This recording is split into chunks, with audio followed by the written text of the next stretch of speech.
نعنات بك لشكر صدقا وفاك بكر نعنات بك لشكر صدقا وفاك بكر علماء دیوبند علماء دیوبند نحمده ونصلي على رسوله الكريم أما بعد সমস্ত প্রশংসা ওই আল্লাহ তাআলার যে আল্লাহ পাক রব্বুল আলামিন আমাদের সঠিক পথ প্রদর্শন করেছেন। সালাত সালাম বর্ষিত হোক প্রিয় নবী হযরত মুহাম্মদ আরবী হযরত মুহাম্মদ মুস্তাফা সাল্লাল্লাহু আলাইহি ওয়াসাল্লামের উপর। বন্ধুগণ, আমাদের মধ্যে একটি বিভ্রান্তি সৃষ্টি করছে আহলে হাদিস বন্ধুগণ। তারা বক্তব্য দিচ্ছেন প্রত্যেক নামাজে ইমাম মুক্তাদি সকলের জন্য সূরা ফাতিহা পাঠ করতে হবে। যদি সূরা ফাতিহা পাঠ না করে তাহলে তাদের নামাজ হবে না, কারণ সূরা ফাতিহা পাঠ করা ওয়াজিব, ফরজ। এই দেখুন সালাতুর রাসূল সাল্লাল্লাহু আলাইহি ওয়াসাল্লাম, লেখক মুহাম্মদ আসাদুল্লাহ আল গালিব, তিনি তার বইয়ের 88 নম্বর পৃষ্ঠায় বলেছেন, ইমাম ও মুক্তাদি সকলের জন্য সকল প্রকার সালাতে প্রতি রাকাতে সূরা ফাতিহা পাঠ করা ফরজ।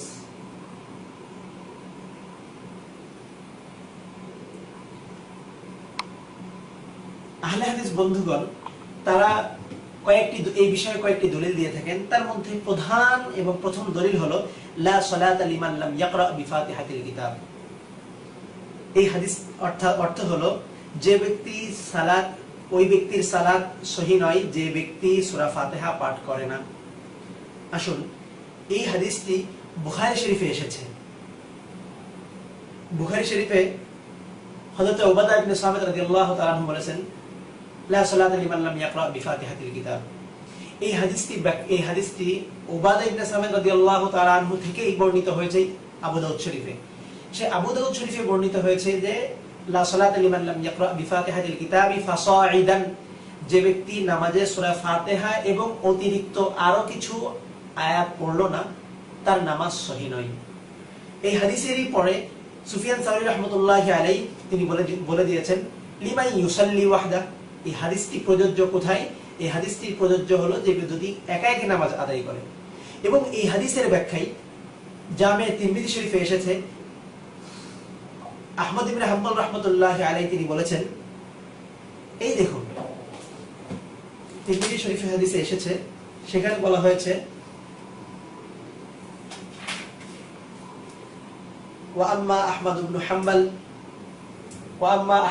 হাম্বল ফাকাল মানা কাউলিন নবী সাল্লাল্লাহু আলাইহি ওয়াসাল্লাম লা সালাতা লিমান লাম ইয়াকরা বিফাতিহাতিল কিতাবি ইযা কানা ওয়াহদাহু ওয়াহতাজ্জা বিহাদিস জাবির ইবনে আব্দুল্লাহ حيث قال من صلى ركعة لم يقرأ فيها بأم القرآن فلم يصلي إلا أن يكون وراء الإمام. وقال أحمد فهذا رجل من أصحاب النبي صلى الله عليه وسلم تأول قول النبي صلى الله عليه وسلم لا صلاة لمن لم يقرأ بفاتحة الكتاب أن هذا إذا كان وحده. أحمد بن حنبل رحمة الله عليه বলেন, لا صلاة لمن لم يقرأ بفاتحة الكتاب, যে ব্যক্তি নামাজে সূরা ফাতিহা পড়লো না তার নামাজ সহি নয়, তার নামাজ হলো না। এই কথাটি ইযা কানা ওয়াহদা, এই হাদিসটি প্রযোজ্য হলো একাকী ব্যক্তি নামাজ আদায়কারীর ক্ষেত্রে। তিনি তার এই ব্যাখ্যাটি বর্ণনা করতে গিয়ে তিনি জাবির ইবনে আব্দুল্লাহ রাদিয়াল্লাহু তাআলা আনহুর একটি হাদিস বর্ণনা করেছেন। জাবির ইবনে আব্দুল্লাহ রাদিয়াল্লাহু তাআলা আনহুর হাদিসে এসেছে, মান সাল্লা রাকাতান লাম ইয়াকরা ফিহা বিউম্মিল কুরআন, যে ব্যক্তি এক রাকাত নামাজ আদায় করলো সেই নামাজে সূরা ফাতিহা পড়লো না, ফালাম ইউসাল্লি, তার নামাজ হলো না, ইল্লা ইয়াকুনা ওয়ারা আল ইমাম, তবে সে যদি মুক্তাদি হয়ে থাকে, সে যদি ইমামের পিছনে নামাজ আদায় করে থাকে তাহলে তার নামাজ হয়ে গেছে। অর্থাৎ এই হাদিসটি দ্বারা বোঝা যায় যে ইমামের পিছনে মুক্তাদির জন্য সূরা ফাতিহা পাঠ করা লাগবে না।